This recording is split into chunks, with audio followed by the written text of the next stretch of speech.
Boker Tov les Koulam. Bonjour à tous. On continue dans la Torah. On continue dans la Torah 31, la Aleph. Donc la dernière fois, on avait parlé du Nyan de Avraham Avinu. On avait dit qu'il y a une prina de Brit qui est Avraham et une prina de Brit qui est Eliezer. Alors on avait parlé de Brit Ilaha, de l'alliance d'en haut, qui est le principe du ciel qui sépare entre les eaux d'en haut et les eaux d'en bas. Et on a parlé de Ben Chorin, on a parlé de celui qui est libre. Quand il y a cette jonction-là entre, entre Abraham et Eliezer, ça donne la liberté. Et cette liberté, elle va faire qu'il va y avoir des toldot, c'est-à-dire qu'il va y avoir des enfants de ça.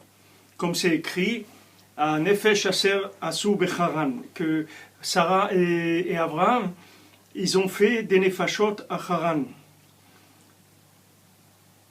Alors, ce nyan de Haran, c'est la Shon Chorin. C'est-à-dire Haran, la ville de Haran, c'est la Shon Chorin, ça veut dire que maintenant, par le fait qu'ils sont arrivés à la liberté, c'est-à-dire la véritable liberté, c'est l'alliance. Et une fois que quelqu'un il a réparé l'alliance, alors il est vraiment libre, parce que c'est le plus grand disons que c'est le plus grand esclavage qu'Akadosh Baruch Hu il a mis comme épreuve à l'homme, c'est-à-dire c'est la plus grande dépendance qu'il a avec le monde, c'est le problème de l'alliance. Une fois que ça a été réparé, donc là on atteint la liberté véritable. Si quelqu'un il veut être libre, voilà comment il faut faire pour être libre, c'est la réparation de l'alliance. Et on a vu que, comme on a vu que Bedam Britra Shalachti Asiraich Mibo, qu'avec le sang de la Mila, j'ai libéré les prisonniers qui étaient dans le puits. C'est-à-dire que maintenant, ça on avait expliqué que c'était une névoie de Zecharia, c'est-à-dire que c'était une prophétie de Zecharia. Zecharia, il a dit, voilà, il a amené la parole d'Hachem, il a dit, dans le futur, à l'époque de Mashiach, je vais libérer les prisonniers des puits, c'est-à-dire qu'il va y avoir un tzaddik comme Rabbi Nachman qui va venir dans le monde, qui va amener réparation de l'alliance par le Tikkun HaKlali, par la Hitbodedout, par les conseils qu'il a donnés. Et ça va réparer, ça va faire sortir les gens du puits. C'est-à-dire que maintenant, le fait qu'on voit des mouvements de tchouva, qu'on voit, Baruch Hashem, des gens qui viennent à Ouman, on voit des gens qui... C'est merveilleux, on voit des gens venir à Ouman qui n'avaient jamais fait Shabbat, et voilà, ils font leur premier Shabbat, ils s'engagent à faire Shabbat, etc. D'où ça vient cet éveil-là extraordinaire? Ça vient du fait qu'il y a une réparation de l'alliance qui se fait par le tzaddik. C'est-à-dire qu'il y a des conseils que le tzaddik il envoie dans le monde qui sont principalement le Tikkun HaKlali, la Hitbodedout, le Shulchan Aruch, Ouman Rosh Hashanah, tous ces conseils-là, ils n'ont qu'un seul but, c'est la réparation de l'alliance, c'est-à-dire de permettre au monde de se remettre en contact avec Dieu. Donc ce contact avec Dieu qui se rétablit de nos jours, bien sûr c'est ça qui va amener la Géoula, mais on voit déjà la Géoula, quand on voit des gens qui viennent, qui ne savaient pas ce que c'était Shabbat, qui ne savaient pas qui veulent fonder un foyer, avoir des enfants dans la Torah, etc. Ça, c'est déjà la Géoula. Maintenant, comme ils ont fait sortir pour sortir de leur puits, la Galoute, c'est un puits. Là, il y a le puits d'Homme, il y a beaucoup de puits dans lesquels les Juifs se trouvent en Galoute. Alors, pour sortir de ces puits-là, c'est l'alliance. L'alliance, elle fait sortir du puits, comme c'est écrit, Bedam Beritecha Shalachti Asirair Mibor, avec le sang de la Mila, c'est-à-dire que quand maintenant l'alliance, elle va couler dans ton sang, c'est-à-dire que tu vas vivre en alliance avec Hachem, ça va faire sortir tes prisonniers du puits. Alors ça, on avait expliqué la dernière fois, on avait parlé du côté de l'alliance qui était du côté d'Abraham. Maintenant, il y a un deuxième concept de l'alliance, c'est le concept de Eliezer, qui était le serviteur d'Abraham. Eliezer ou Brit Tata'a. Maintenant, Eliezer, c'est quoi? Ça représente le Brit d'en bas. Beprinot Kishmi Bekirbo. Comme c'est écrit, mon nom, il naît en lui. c'est-à-dire quand Eliezer, par exemple, quand Eliezer il est venu chercher Rivka, il est venu dans la maison de Lavan pour chercher Rivka. Donc quand il est arrivé, il n'a pas dit je me présente Eliezer. Il a dit je me présente Eved Avraham Anochi. Je suis un serviteur d'Avraham. Voilà son nom. Pourquoi? Parce que Shmi Bekirbo, le nom d'Avraham, il est en lui. La même chose que le nom d'Hachem, il se trouve dans le Malach Matat. Donc ce Malach Matat, on en a parlé plusieurs fois. Et c'est l'ange de la Mishnah. C'est l'ange qui a accompagné le Ham Israël à un moment dans le désert qui a pris la relève. Et quand Kadosh Baruch Hu, il a envoyé le Malach Matat, il a dit au Ham Israël, et il a dit au Ham Israël, faites attention parce que lui, c'est pas moi. Lui, c'est un ange, c'est pas comme moi. Il n'a pas la notion de miséricorde.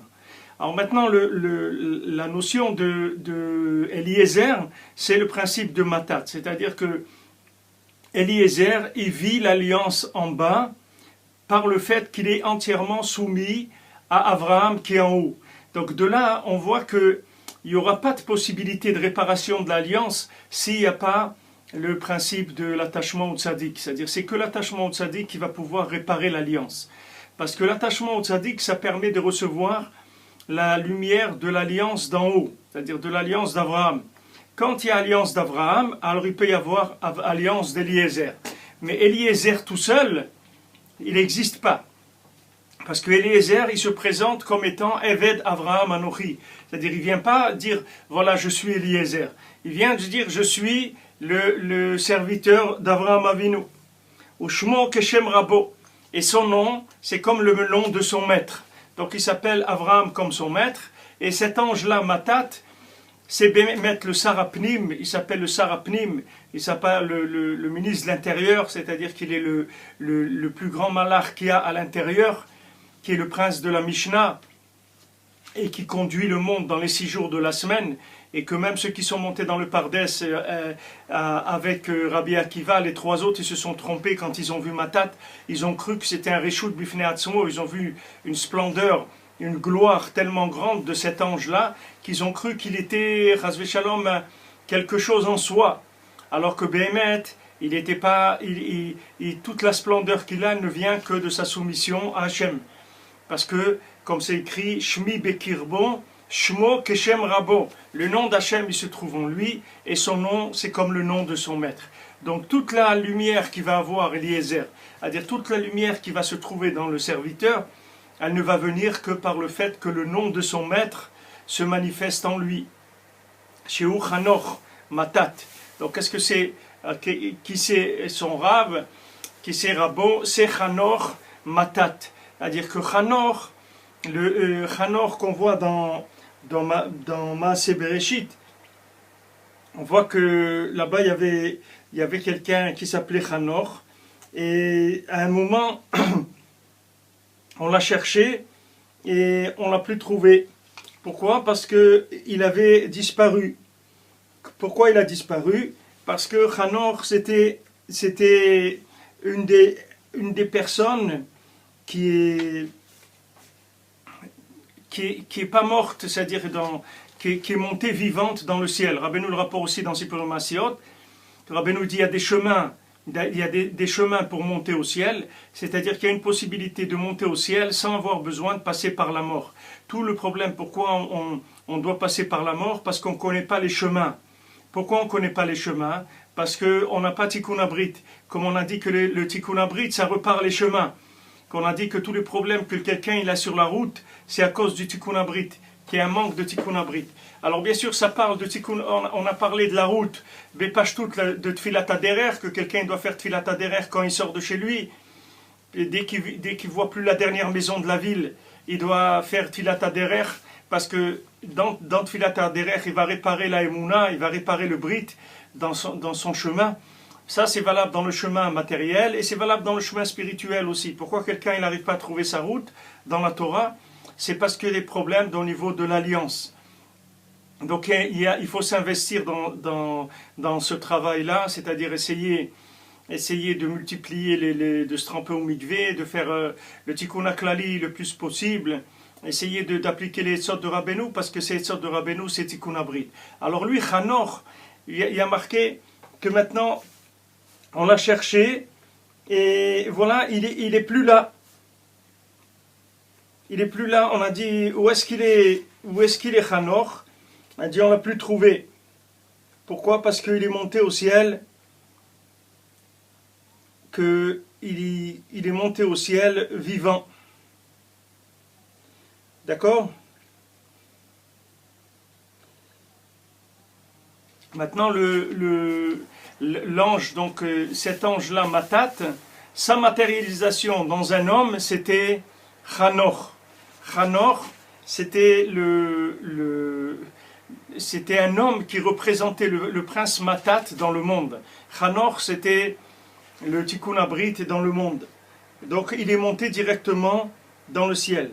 Alors Rabbeinu il dit des notions ici, chaque mot que Rabbeinu il apporte, bien sûr quand c'est tous les mots de l'écouté Moran c'est comme ça, chaque mot que Rabbeinu rapporte c'est des mondes. Ici c'est Rabbeinu qui a écrit lui-même la Torah. Alors quand il dit Sheu Hanor, Hanor c'est Matat, Prinot Vayerek et Chanichav. Comme c'est écrit, il a vidé ses Chanichav. Chanichav, il y a plusieurs sens dans ce mot Chanichav. Donc, maintenant on voit que Chanichav, c'est dans le mot Chanichach, il y a le mot Chanor. Il y a le mot Chinour aussi. Dans le mot Chanichav, il y a Chinour. Alors, on va commencer par Chanor, c'est-à-dire que dans Chanichav, il y a le mot Chanor. Si maintenant, vous voyez, c'est écrit dans la Torah, Vayerek et Chanichav, Yelide Beto, Shmona Eser ou Shloshmeot. Que maintenant, il avait Avraham Avinu, quand il a été faire la guerre avec les rois pour récupérer Lot, son neveu. Donc il a été faire la guerre avec les rois, comme on a vu déjà dans la Torah Lamed, pour récupérer la Malchut, pour séparer Malchut de Sitra Achara de Malchut de Kedusha. Donc là, ici, Avraham Avinu va faire la guerre contre ces rois, et c'est écrit qu'il a pris avec lui ses Chanichav, c'est-à-dire c'est les gens qu'il avait éduqués, les gens qui étaient avec lui, c'est-à-dire ses élèves, les gens qui étaient proches de lui. Et combien ils étaient ces élèves? Ils étaient 318. Maintenant, 318, c'est le Gematria de Eliezer aussi. Si vous prenez Eliezer, ça fait Gematria, valeur numérique 318. Et Chanichav, les Chanichav, la Torah nous dit que les élèves d'Avraham Avinu, ils étaient 318. Alors ici, la Gemara, elle parle et elle dit que Béhémet, il n'a pas pris 318, il a pris que Eliezer. Parce que Eliezer tout seul, lui, il valait 318. Parce que Eliezer, il était tellement soumis à Abraham qu'il avait toute la force d'Abraham, il l'avait en bas. C'est-à-dire, comme on avait vu que Moshe, toute sa force, il a donné à Yehoshua, c'est Yehoshua qui se battait contre Amalek. Ici, on voit que Eliezer, il se bat contre les rois, et les Maasé, ça suffit à lui tout seul. Mais il y a plusieurs discussions. Il y en a qui disent que ces 318-là, c'était donc les élèves, ils sont venus faire la guerre avec les 4 rois. Et ce qui est intéressant de voir, c'est que maintenant, là-bas, la Gemara parle, elle dit que maintenant, les Maasé, que quand Vayerek et Tranecha, parce que Vayerek, c'est la chose aussi vidée, c'est-à-dire ici, c'est désarmé. C'est-à-dire, Avraham Avinu, il avait tellement la émouna quand il a été faire la guerre, qu'il leur a dit, non, je ne veux pas d'armes, vous ne prenez pas d'armes avec vous. On va comme ça, avec la émouna dans Hachem, et vous allez voir, on va gagner. Ne prenez pas des armes. Et c'est ce qu'ils ont fait, ils ont été sans les armes, et ils ont gagné, parce qu'ils ont gagné par le couard de la émouna. Plus la émouna elle est grande, moins il y a besoin dans le monde d'utiliser les moyens de ce monde. Tous les moyens de ce monde, ils sont uniquement là parce qu'il y a un besoin de réparation de Emouna. Mais si la Emouna elle est parfaite, alors il y a de moins en moins besoin de shtadluyot, c'est-à-dire de faire des choses, d'utiliser les armes. Voilà, ils vont à la guerre sans armes. Pourquoi? Parce que c'est Hachem qui se bat. puisque moi, Shmo Keshem Rabo, puisque en moi il y a le nom d'Hachem, puisque je suis croyant, je crois dans Hachem. Je crois tellement dans Hachem que Hachem c'est lui qui se bat, comme c'est écrit, Ve'atem, Ve'Hachem yelachem lachem, Ve'atem tacharishum. Hachem il va faire la guerre pour vous, et vous restez tranquille, taisez-vous, restez tranquille. Hachem il va se battre pour vous. Donc maintenant, ce que nous avons besoin, c'est la émouna. Comme David Amelech, il sait très bien qu'il va aller se battre avec Goliath. Il sait très bien que lui, en tant que David tout seul, il est incapable de se battre avec Goliath. Mais David, quand il a la émouna dans Hachem, alors il peut se battre contre n'importe qui, parce que c'est Hachem qui se bat, c'est pas lui. Donc ici, Avraham Avinu, il va se battre contre ses rois. Il y en a qui disent qu'il a pris ses 318 hommes, et il y en a qui disent qu'il a pris que Eliezer, ça suffisait pour se battre contre eux. Pourquoi? Parce que toute la guerre, elle se faisait à 99% avec la Emouna. C'est tout. C'est ça qui faisait la guerre. Maintenant, pour arranger la Emouna, pour permettre d'augmenter la bande passante de la Emouna, d'avoir plus de Emouna, qu'est-ce qu'on a besoin? On a besoin de Tikkun Abrit, c'est-à-dire de réparation de l'alliance. Plus on va avoir la réparation de l'alliance, plus la Emouna, elle va circuler entre les mondes supérieurs et les mondes inférieurs, entre Hachem et la matière, entre le tzaddik et ses élèves, entre la Torah et le Ham Israël. Tous ces principes-là, c'est les mêmes, qui fonctionnent de la même manière, c'est tout à l'ouïe dans Tikkun Abrit, c'est-à-dire dans la réparation de l'alliance. Plus le point alliance, il va être réparé, et plus on va avoir de la Emouna, donc on aura besoin d'agir avec la matière de moins en moins, puisque la matière, elle va être animée par le haut. Par exemple, vous ne vous occupez pas, une fois que il y a des choses qui sont... Par exemple, Rabbeinu dit que Seder Zraïm, c'est Metaken la Emouna, par exemple, d'étudier Seder Zraïm. Quand on étudie Zraïm, les Mishnayot de Zraïm, on voit que c'est Emouna. Pourquoi c'est Emouna? Parce que quand quelqu'un, il a semé, et un paysan, il a semé, il a arrosé, maintenant le reste, c'est pas lui qui le fait. Lui, il fait rien du tout. Qu'est-ce qu'il fait? Il sème, après il voit que ça commence à pousser, il met de l'eau, il arrose. Maintenant, peut-être qu'il va entretenir, mettre un petit peu des choses qui entretiennent. Mais le Ikar de Inyan, que ça pousse, c'est pas lui qui le fait. C'est la Emouna qui fait ça. Donc maintenant, alors que quelqu'un, par exemple, qui travaille dans la sidérurgie, quelqu'un qui fabrique une pièce en métal, dans cette pièce-là, c'est lui qui l'a fait. Il prend une matière première et il commence à la passer autour, il la travaille, etc. Il fait tout ce qu'il faut faire dedans et il a fini la pièce. Mais dans Zraïm, quand quelqu'un c'est un agriculteur, il a beaucoup plus de Emouna. Il est beaucoup plus lié avec la Emouna. Parce que les Maasé, c'est tout Hachem qui va faire. Lui maintenant il a semé et il a arrosé. Et tout le reste c'est Hachem qui fait, qui va faire pousser le blé, qui va faire pousser les pommes, qui va faire pousser tout. Qui est-ce qui fait ça? Ce n'est pas des hommes qui font pousser. C'est Hachem. Donc le Seder Zraïm, on voit que c'est un Nyan de Emouna. C'est pour ça que ça s'appelle Zera. C'est-à-dire que le Nyan de Zraïm, c'est Zera. C'est-à-dire c'est les graines de semence. Mais c'est aussi Zera, c'est les graines aussi de la semence du cerveau. C'est-à-dire qui permet d'enfanter. C'est là où il y a le Nyan de Tikkun Abrit. Donc maintenant, plus il va y avoir de Tikkun Abrit, et plus les maasé, quelqu'un dans sa vie, il va avoir un concept de la vie un petit peu comme un agriculteur, c'est-à-dire que maintenant qu'il va avoir semé, il va avoir fait labourer, semer, le reste après, il sait que c'est entre les mains d'Hachem, c'est Hachem qui donne la pluie, c'est Hachem qui va faire pousser les choses, c'est Hachem qui va donner la qualité du blé cette année, s'il va être meilleur, etc. La grosseur des grains, tout ça c'est après, c'est entre les mains d'Hachem, c'est pas lui qui peut intervenir là-dedans. Donc dans Seder Zraïm, on voit vraiment, il y a un lien de Gilou de Emouna. Maintenant, chacun d'entre nous, c'est la même chose. Plus quelqu'un, il est Metaken le Zera, c'est-à-dire plus quelqu'un, il est Metaken Tikkun Abrit, et plus il y a un lien de Zraïm, c'est-à-dire qu'il va voir pousser des choses, fleurir des choses, s'épanouir des choses, alors qu'il a fait, les maasé très très peu d'Ishtadlout. Il a fait, dans l'action, il a fait très peu. Pourquoi? Parce que il a Emouna, Tikkun Abrit, donc il n'a pas besoin de faire tellement d'Ishtadlout. Beaucoup d'Ishtadlout, c'est pour des gens qui n'ont pas beaucoup d'Emouna, alors ils ont besoin de faire beaucoup d'Ishtadlout. Mais sinon, il n'y a pas besoin de beaucoup d'Ishtadlout, on fait un petit peu d'Ishtadlout. Donc maintenant ici, c'est Vayarik et Chanichav, donc on a dit Chanichav, c'était Bnei Beto, c'était les gens de la maison d'Abraham Avinu qui étaient 318, et il y en a qui disent non, c'était Eliezer, que Eliezer c'est valeur numérique 318. Prinot Chanor la Nahar. Alors maintenant c'est écrit Chanor la Nahar. Qu'est-ce que ça veut dire Chanor Lanar? Dans le pshat du Pasuk, Chanor Lanar, ça veut dire éduque l'enfant. C'est ça mot à mot ce que ça veut dire. Éduque l'enfant, ça veut dire que maintenant, fais le chinour de l'enfant, éduque l'enfant.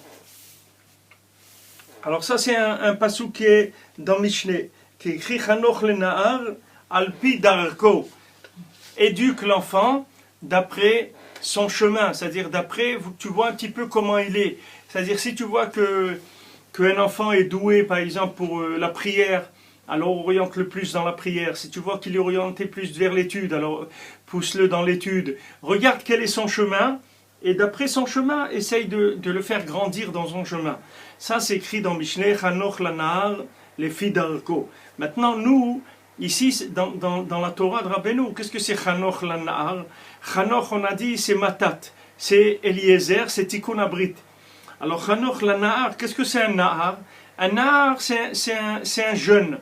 Un jeune qu'est-ce qui fait, qu'on a dit, qu'est-ce qui manifeste, pas qu'est-ce qui manifeste, mais qu'est-ce qui spécifie la jeunesse, qu'est-ce qui montre que quelqu'un est jeune, c'est qu'il est insouciant. Quelqu'un, il a 14 ans, 15 ans, il pense à s'amuser, rigole, etc. Maintenant, si vous lui parlez de la mort et tout, il n'y croit pas, parce que pour lui, il n'est pas du tout là-dedans, il ne conçoit pas les choses. Donc, le lien de Nahar, c'est le lien de l'inconscience, c'est-à-dire que la personne, elle est inconsciente. Inconsciente, ça veut dire qu'il n'est pas arrivé à Tikkun Abrit pour pouvoir faire descendre la lumière d'Abraham dans Eliezer. Il n'est pas arrivé à faire descendre la lumière d'Hachem dans les mondes inférieurs. Donc il est inconscient, c'est-à-dire il vit dans ce monde comme un inconscient. C'est pour ça que Rabbi Shimon Bar Yochai, il a dit, moi je peux acquitter tout le monde du did, c'est-à-dire de la rigueur, du jugement. Comment? Je vais prouver que tous les gens ils sont fous, que tous les gens ils n'ont pas de date, ils sont fous. C'est pour ça qu'ils font des bêtises. Mais s'ils avaient du date, ils ne feraient pas ces bêtises. Il ne faut pas croire que c'est des gens qui font des bêtises avec de la conscience. C'est des gens qui font des bêtises qui viennent de leur inconscience. Donc quand on dit Chanoch la Nahar, ça veut dire quand il y a un Nahar qui est inconscient, alors éduque-le, c'est-à-dire rentre-le dans Tikkun Abrit pour le connecter avec la conscience de manière à ce qu'il devienne conscient. C'est ça le lien de Chanoch la Nahar, les filles d'Arko, à dire selon son chemin, c'est comme ça qu'il pourra aller dans son chemin. Puisqu'on a dit que tous les chemins, ils sont Becheskat Sakana, comme on dit Sakana Drachim. Donc on dit que maintenant le jeune qui est inconscient, éduque-le dans son chemin, c'est-à-dire donne-lui Tikkun Abrit pour qu'il réussisse dans son chemin. Parce que maintenant quand tu vas lui donner Tikkun Abrit, il va trouver son chemin. Qu'est-ce que ça veut dire trouver son chemin? Ça veut dire trouver Hachem sur sa route. C'est-à-dire avoir un chemin dans lequel il est en contact avec Hachem. C'est ça ce que ça veut dire trouver son chemin. Si quelqu'un il est en contact total avec Hachem, qu'il est soumis à Hachem complètement, alors il fait comme Chanor qui est monté, il est monté à pied au ciel, il n'a pas eu besoin de mourir, il est monté avec son corps, il est monté dans le ciel. Parce que uniquement il connaissait le chemin, comme Rabbi nous rapporte dans Baal Tfila, qu'il y a des chemins qui montent vers le ciel, et que tout le Inyan qu'on n'arrive pas à monter au ciel, c'est parce qu'on ne connaît pas les chemins. Pourquoi on ne connaît pas les chemins? Parce qu'il n'y a pas Chanor, parce qu'il n'y a pas Tikkun Abrit, parce qu'il n'y a pas Eliezer, parce qu'il n'y a pas Brit Tata'a. Maintenant, quand il y a Brit Tata'a, le Brit d'en bas, c'est-à-dire qu'on garde le Brit d'en bas, qui veut dire principalement, bien sûr, garder le Shulchan Aruch dans le lien de l'alliance, mais surtout se soumettre au tzaddik qui est Brit Ila'a pour pouvoir recevoir la lumière du tzaddik en bas. Alors, Chanoch Lanar éduque le jeune, éduque l'inconscient. Pourquoi? Les filles d'Arko, comme pour lui montrer son chemin, c'est-à-dire qu'il puisse trouver Hachem dans ses chemins. Veu tachat brit ila'a. Maintenant, ce Chanoch-là, il se trouve tachat brit ila'a. Il se trouve soumis à l'alliance d'en haut, qui est Abraham. Comme il est Ezer, il est Eved Abraham Anochi. Veu tachat brit ila'a, beprinot simna yadecha tachat yerechi.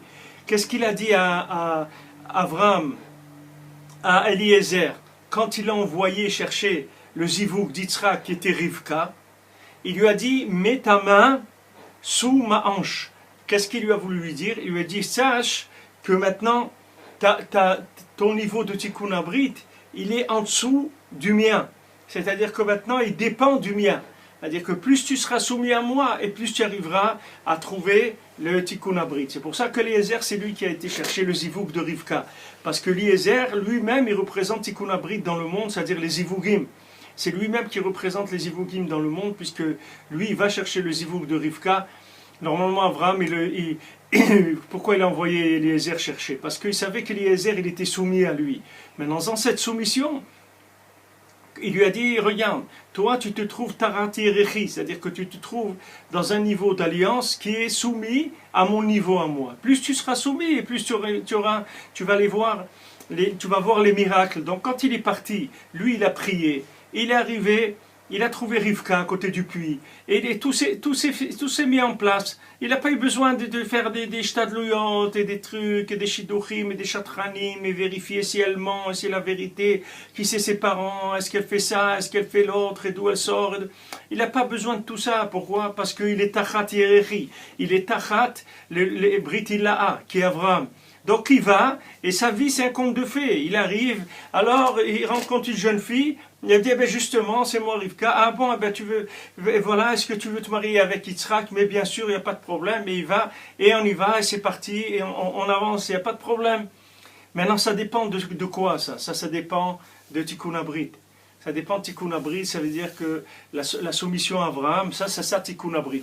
C'est pour ça que Rabbeinu dit, et Rabbi Nathan rapporte plusieurs fois dans l'écoute à Halachot, que si quelqu'un il parle contre le tzaddik, si quelqu'un il parle contre Rabbi Nachman, alors c'est sûr que c'est quelqu'un qui a des problèmes dans l'alliance.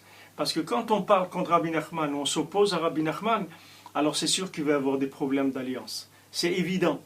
Parce que c'est ça, parce qu'on ne peut pas avoir d'alliance d'en bas s'il n'y a pas l'alliance d'en haut. Si on n'est pas connecté à l'alliance d'en haut, il y a pas de, ça n'existe pas Eliezer tout seul. Eliezer, c'est Eved Avraham, c'est tout. C'est ça Eliezer. Eliezer, il écrit Eved Avraham Anochi. Il est soumis à Avraham Avinu. C'est ça qui fait de lui Eliezer. Veu Rakia, Amavdil Ben Maïm de Chayin, le Maïm Sahavin. Maintenant, c'est le ciel qui va séparer entre les eaux qui sont masculines et les eaux qui sont les eaux qui sont pures et les eaux qui sont impures. Il va y avoir une séparation entre les eaux pures et les eaux impures. Ben Issour Ve'eter, entre ce qui est permis et entre ce qui est interdit et ce qui est permis. Ben Kacher au Pasoul, entre ce qui est Kacher et Pasoul, ou Ben Tameh Ve'taor, entre ce qui est impur et pur. Donc Rabbeinu ici il parle des eaux qui sont pures et impures. Il parle aussi Issour Ve'eter, Kacher Pasoul, Tameh Taor. C'est-à-dire, ça c'est les 6 Sidrei Mishnah. Les 6 Sidrei Mishnah, c'est Asur Mutar, Kacher Pasoul, Tameh Taor. Ça c'est 6 Sidrei Mishnah, c'est Chanoch. Chanoch, il vient pour tailler la route dans ce monde. La halacha, comme son nom l'indique, halicha, marcher, c'est le chemin. Le chemin, c'est la halacha. C'est pour ça que Rabbeinu, il a mis en place tellement fort le lien du Shulchan Aruch. Il a tellement insisté pour qu'il ne passe pas un seul jour sans étudier du Shulchan Aruch. Parce que Chanoch, la Nahar, les filles d'Arko. Maintenant, il faut que maintenant tu l'éduques dans le chemin. Quel chemin? Les chemins d'Hachem, les chemins de la halacha. Donc connaître la halacha, c'est connaître les chemins d'Hachem dans le monde. C'est-à-dire appliquer la halacha, c'est appliquer les chemins d'Hachem. Les éoprinot chanoch lanahar alpi darko, alpi daika nutorash baalpe. Maintenant, qu'est-ce que c'est alpi darko? Rabbeinu dit, c'est Torah shebealpe, c'est la Torah orale, dont va sortir la halacha. La halacha, elle vient de la Torah orale. Puisque maintenant, pour pouvoir parler de halacha, on est obligé de parler de Torah orale, c'est-à-dire on est obligé d'interpréter la Torah écrite et en sortir des comportements. Alors maintenant, tout le lien des comportements de tous les jours de quelqu'un, au niveau de la halacha, mais au niveau aussi plus large, c'est-à-dire qu'est-ce qu'il doit faire dans sa vie, comment il doit faire, est-ce qu'il doit se marier avec cette fille ou pas, elle doit se marier à ce garçon ou pas, est-ce qu'il doit prendre ce travail ou pas, est-ce qu'il doit monter en Israël ou pas, maintenant, après, qu'est-ce qu'il doit faire dans sa vie, ça ce sont aussi des halachot, c'est-à-dire des chemins, et ces chemins on va les trouver principalement dans la Emouna, dans le tzaddik, et la Emouna dans le tzaddik qui va donner Tikkun Abrit et qui va permettre de trouver ces chemins dans le monde. Donc le Rabbeinu il parle ici de Torah Sheba'al Peh, c'est-à-dire de Torah orale. La Torah orale, c'est elle qui va nous permettre de réaliser qu'est-ce qu'on est venu faire dans le monde, de trouver les chemins dans la vie, C'est-à-dire, qu'est-ce qu'on est en train de faire? Qu'est-ce qu'on fait sur Terre? Est-ce que maintenant on est venu sur Terre pour être champion de basket? Non. Est-ce qu'on est venu pour être footballeur? Non. Est-ce qu'on est venu pour quoi faire? On est venu. Pourquoi on est venu dans le monde? On est venu dans le monde pour circuler dans les chemins d'Hachem. Donc on a besoin de Chanoch, l'Anar, le Fidarko. On a besoin que maintenant d'être éduqué en tant qu'inconscient, qu'on nous mette sur le chemin d'Hachem. Sur les chemins d'Hachem, comment on va y arriver? Si Chanoch, qui est Eliezer, qui est Matat, il est soumis à Abraham. De la même manière que Matat, le Sarapnim, il est soumis à Akadosh Baruch Hu, la même chose que la Mishnah, elle est soumise à la Torah écrite, puisque la Mishnah c'est qu'une interprétation de la Torah écrite. Alors l'homme, il va être soumis au tzaddik, n'importe qui va être soumis au tzaddik, il va recevoir des chemins. C'est-à-dire le tzaddik, il va le mener dans des chemins, qui sont les chemins d'Hachem, les chemins de contact permanent avec Dieu, le chemin de la lumière d'Hachem. C'est ça le but du tzaddik, c'est ce qu'il est venu faire sur terre. Et nous, notre but, c'est de le chercher, et de chercher à se soumettre un maximum. Quand Rabbeinu, il a dit, pourquoi vous n'êtes pas content? Soyez content que vous avez un rave comme ça. Rabbeinu, il a dit, Rabbi Nachman a dit, soyez heureux que vous avez un rave comme ça. Hein, quelqu'un, il s'appelle Breslev, on dit celui-là, il est Breslev. On ne peut pas savoir qu'on l'appelle Breslev, il ne peut pas savoir déjà quel tikkun abrit ça lui fait, rien qu'on l'appelle Breslev. Quel niveau de réparation c'est. Comme c'est écrit pour Yoshua, Nahar Yoshev Betach Haoel Kechomayom. Que maintenant, Yoshua, il s'appelait Nahar, parce qu'il était jeune. Et il était assis toujours dans la tente d'Avraham Avinu, à la porte de la tente de Moshe Rabbeinu. Yoshua, il était assis toujours dans la porte de la tente. Pourquoi? Parce que le fait que maintenant, il était assis là-bas à la porte de la tente. Alors Rabbi Nathan, il dit que, qu'est-ce que c'est la porte de la tente? C'est qu'il n'était pas rentré complètement dans la Kedusha. Il est très entre dedans et dehors, des fois dedans et des fois dehors, comme on voit ici. Des fois il est moutard, des fois il est assourd, des fois il est cachère, des fois il est pas sourd, des fois il est tamé, des fois il est taor. C'est-à-dire il est entre les deux. Alors ça, le fait qu'il est assis là-bas, ça lui donne un niveau de tikkun abrit dans Shisha Sidre Mishnah. C'est-à-dire que maintenant, la Mishnah, bien que c'est de la Torah orale, c'est pas de la Torah écrite, mais la Torah orale, c'est l'application de la Torah écrite. C'est la Torah orale qui va te dire comment on fait des tefilines, comment on fait la shrita, comment on écrit des mezuzot, comment on fait ce qu'il y a à faire. Quels sont les chemins de la Torah? C'est la Torah orale qui va te le dire. Elle va interpréter la Torah écrite. Pour chacun d'entre nous, c'est pareil. Quand maintenant il y a une soumission à la Torah écrite, c'est-à-dire que la soumission de tzaddik, ça donne des halachot, c'est-à-dire des halichot, ça donne des chemins. Des chemins. Chanoch lanar, les filles d'Arko, ça donne des chemins pour savoir comment se rapprocher d'Akadosh Baruch Hu. Ça s'appelle Torah Shebe'al Peh. Alors, Bezrat Hashem, dimanche, on continuera l'union de Brit Ilaha. On verra qu'est-ce que c'est Shmirat Brit Kodesh, et qu'est-ce que c'est Shmirat de la Halacha, et les Shmirat dans le Sod de Tikkun Brit, Bezrat Hashem.